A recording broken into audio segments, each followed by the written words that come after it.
Fred Smith was born on the 11th of August 1944 to Mr. and Mrs. James Smith in Marks, Mississippi. Fred's parents were middle class, so he was fairly privileged. His father, James Smith, was the founder of the Toddle House Restaurant Chain and the Smith Motor Cash. Thus, the Smith family was well off. However, disaster struck Fred's life early when his father took ill and died when Fred was only 4 years old.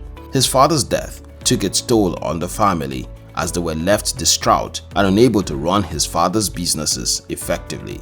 Nevertheless, Fred's father's business began to revive after a while with the help of uncles and other relatives. Fred was raised by his mother. It was not a carefree childhood, as his mother found it difficult to cope with raising a child alone. Things were made worse by the fact that Fred was considered abnormal because he lacked a father figure. This alienated him from his fellow children. The only pastime Fred was known for was flying makeshift planes. He would construct a toy plane as a boy and play with it when in his home, a hobby that he carried with him to his teenage years. Another disaster struck when Fred developed a bone disease and got crippled. His deformity became a hindrance to any kind of social life he might have otherwise had. Fred soon became a subject of pity and something of a liability to his extended family members who shared in the burden of catering to his needs. Luck shone on him the year he turned 10 and the bone disease gradually alleviated so that he could use his legs again, albeit not perfectly. Many saw him as someone who wouldn't amount to anything in life because of his deformity and his awkward social life. Despite having so many limitations in his life, Fred had a dream. His love of flying had grown into a full-blown dream of becoming a pilot. He attended elementary school at Presbyterian Day School and high school at Memphis University School. In the year 1962, Fred gained admission into Yale University. While at Yale, his professor, just like most people he had met while growing up, didn't expect him to excel. They judged him based on his slight deformity and social awkwardness. Fred had conceived a great business plan at this time, but when he put it as a pitch in an essay, his lecturer graded him poorly, insisting that Fred's plan wasn't feasible. Fred was hurt by these incidents of people writing him off, but never allowed it to stop him from nursing ambition. His resilience made him train to fly with pilots in the U.S. Marine Corps.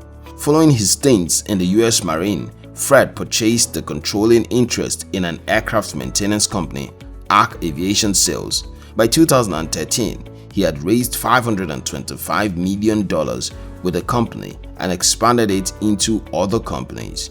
Fred's current net worth has been estimated by Forbes at $3.9 billion. The thing is, a lot of people will judge you in life and write you off without trying to know the real you. There is no gainsaying the fact that being written off can be a source of dejection to everyone. But everyone should get to a point where you realize that the only person who can write the story of your life is you. Romana Pamaraju said, "When people write you off, just start again as if you don't belong to this world and see miracle happening." Sometimes people write you off based on previous performance.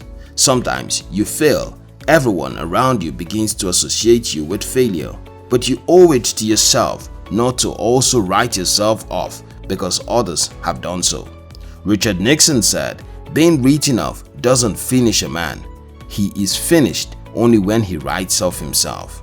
When you look around you and see that the people who surround you are all expecting you to fail, you have to realize that the only expectation that matters is the one you have for yourself.